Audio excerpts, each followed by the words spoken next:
गाणगापूर हे असं ठिकाण आहे जिथे दत्तगुरूंची उपस्थिती आजही अनेक भक्त अनुभवतात. हाय हॅलो नमस्कार, मी सायली पाटील. आजच्या ब्लॉगमध्ये आपण आलो दत्तभक्तांचं श्रद्धास्थान असलेलं गाणगापूर येथे. आज आपण अनुभवणार आहोत इथलं ते रहस्यमय, भक्तिमय आणि थरारक वातावरण. इथे येणारा प्रत्येक भक्त काहीतरी इच्छा घेऊन येतो आणि मला ना इथली आरती अनुभवायची होती, कारण मी खूप ऐकलं होतं या विषयाआधी. विश्वास बसत नव्हता माझा, पण जेव्हा मी प्रत्यक्ष ते डोळ्यांनी बघितलं तर अंगावर काटे यायला लागले होते.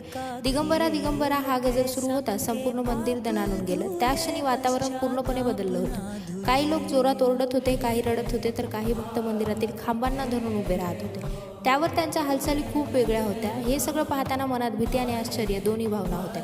इथले अनेक भक्त मानतात की दत्तगुरूंच्या कृपेने नकारात्मक शक्तीवर मात मिळते. हे अनुभव शब्दात सांगणं खूपच कठीण आहे. या क्षणी खरंच जाणवत होतं की श्रद्धेची ताकद खूप मोठी असते.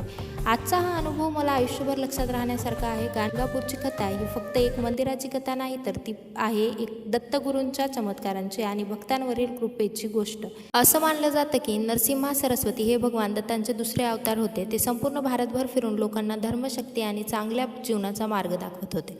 अनेक वर्षांपूर्वी ते गाणगापूर येथे आले. इथल्या भीमा आणि आम्रजा नदीच्या संगमाजवळ त्यांनी तपश्चर्या केली. तेव्हा गाणगापूर हे छोटंसं गाव होतं, पण दत्तगुरूंनी येथे वास्तव्य केल्यानंतर हे स्थान पवित्र मानलं गेलं. श्रद्धा आणि विश्वास असेल तर गाणगापूरचा प्रत्येक क्षण हा खास वाटतो. जय दत्तगुरू. व्हिडिओ लाईक करायला विसरू नका. Stay tune. भेटूया नेक्स्ट व्हिडिओ सोबत.